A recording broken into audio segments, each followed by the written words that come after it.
दोस्तों, मैं हूँ खुशी और आप सुन रहे हो श्रेया की कहानी। श्रेया को रिया की बात सुनकर बड़ा अचंभा हुआ। उसने कहा, तुम्हें क्या लगता है तुम कौन हो? समझती क्या हो खुद को तुम? रिया श्रेया को याद दिलाने के लिए थप्पड़ मारने ही वाली थी, लेकिन अचानक से उसके सुंदर चेहरे के भाव बदल गए। एक ही दम से वो बड़े प्यार से बोली, जो भी हो तुम्हें जल्दी घर लौट आना चाहिए। आखिर मैं तुम्हारी बड़ी बहन हूँ, मुझे तुम्हारी फिक्र है। श्रेया ने हैरानी से उसके बदलते हुए भाव देखे। वो कुछ समझ नहीं पा रही थी। उसने पीछे मुड़कर देखा। उसको पता ही नहीं चला कबीर कब उसके पीछे आकर खड़ा हो गया था। एकदम से रिया ने पीछे खड़े इंसान को बड़े आकर्षण के साथ देखा और उसकी आंखें चमक उठी। कबीर का सुंदर चेहरा देखकर उसने एकदम से खुद को ठीक ठाक करना शुरू कर दिया। उसने नई नई सर्जरी कराई थी और वो उस वक्त काफी सुंदर भी लग रही थी। उसको पहले लगा था कि राहुल ओबेरॉय परफेक्ट है, वो बहुत सुंदर है और बेहद अमीर भी। लेकिन कबीर के सामने राहुल को खुद भी अपने कम होने पर शर्म आने लग जाए। उसका ऑरा सबसे अलग था और साफ तौर पर जाहिर था कि वो बाकी मर्दों से बहुत अलग था। रिया उसकी तरफ बहुत आकर्षित हो रही थी और अपना आपा खोने ही वाली थी, लेकिन कबीर ने उसको बस एक नजर देखा और फिर उसने अपनी नजरें श्रेया के सहमे हुए चेहरे पर टिका दी। वो डर के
लेकिन उसको नहीं मिल पाया था।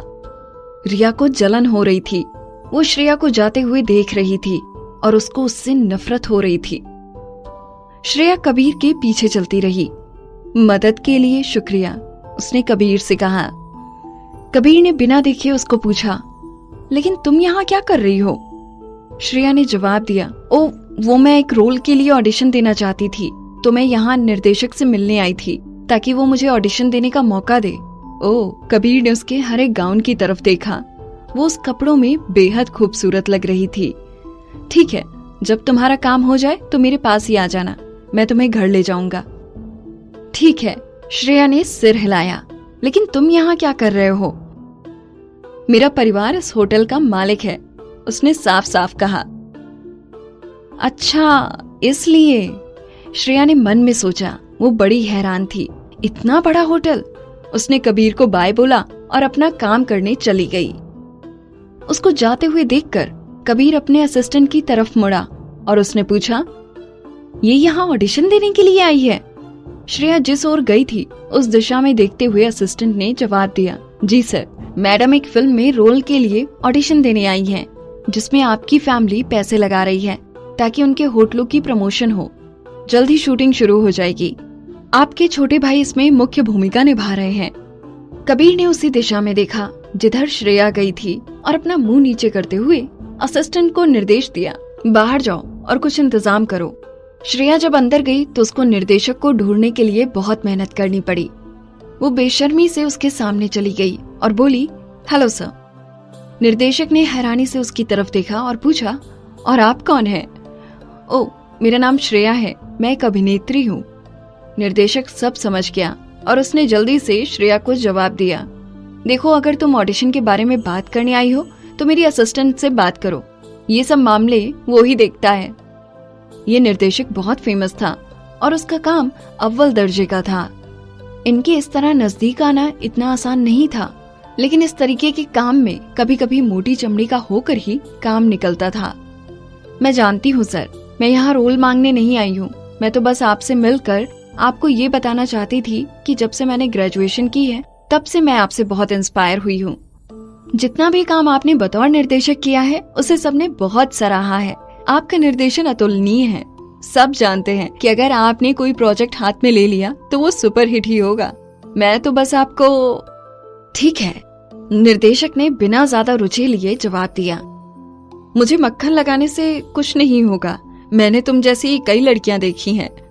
अगर मैंने एक बार ना कह दिया तो उसका मतलब ना ही है।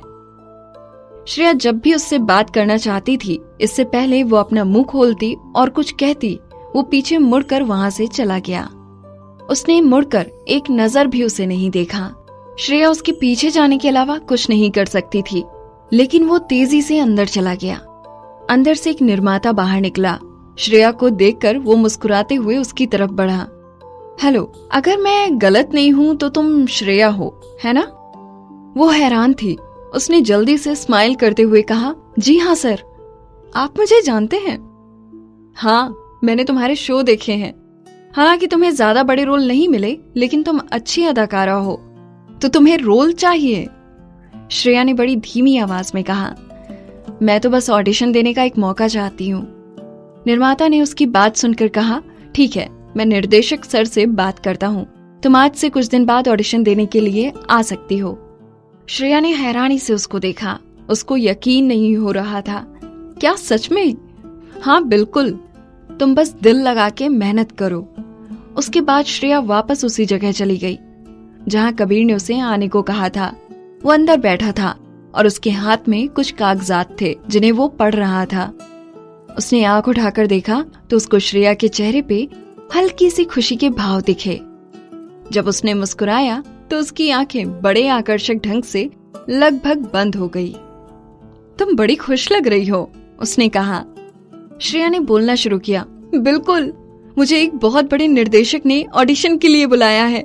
मैं जानती थी जब तक मैं कोशिश करती रहूंगी मुझे उसका फल भी मिलेगा।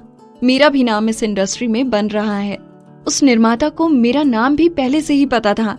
मेरे अच्छे दिन जल्दी ही आने वाले हैं। मैं बहुत खुश हूँ। वो खुश हो गई और उसने खुशी के मारे कबीर की बाजू पकड़ ली और खुशी खुशी उसे झुलाने लगी। कबीर ने नीचे सर किया और भटके हुए हाथ को हैरान होकर देखा। वो अनजाने में अपनी उंगलियां उसकी बाजू पर फेर रही थी। वो अभी भी उसकी बाजू को झुला रही थी। जैसे ही उसकी नजरें कबीर की नजरों पे पड़ी, उसको एहसास हुआ कि कुछ गलत है और उसने जल्दी से अपना हाथ हटा लिया। माफ करना, वो मैं एक पल के लिए होश खो बैठी थी। मैंने ध्यान नहीं दिया। Really sorry. मैं दोबारा ऐसा नहीं करूंगी। कबीर उसको घूरता रहा, लेकिन उसको बिल्कुल भी ऐसा नहीं लगा कि उसकी बीमारी की वजह से उसको कोई परेशानी हुई हो। चलो घर चलते हैं। श्रेया खुशी से उछलते हुए उसके पीछे गई। उसके बॉडीगार्ड्स ने आगे चलकर उसका रास्ता साफ किया। उन्होंने उसके लिए दरवाजा खोला जैसे वो कहीं का राजा हो। कबीर को देखते हुए श्रेया ने सोचा कि ये सच में बाकी सबसे बहुत अलग है। कबीर, तुम कोई बहुत बड़े इंसान हो क्या? इस कहानी में आगे क्या हुआ जानने के लिए सुनते रहिए मुझे, यानी आरजे खुशी को। यहाँ बस इतना ही। आगे की कहानी जानने के लिए सब्सक्राइब करें पॉकेट एफएम चैनल को और बेल आइकन क्लिक करके अगले एपिसोड का नोटिफिकेशन पाएं। लेकिन आप सारे एपिसोड अभी सुनना चाहते हैं तो डाउनलोड करें हमारा pocket FM app. Link description में है, जहां आप पाएंगे इस शो के सारे एपिसोड्स और साथ ही इसके जैसे और भी बेहतरीन शोज, वो भी एकदम फ्री। हाँ, फ्री है, तो देर किस बात की, अभी डाउनलोड करें पॉकेट एफएम ऐप।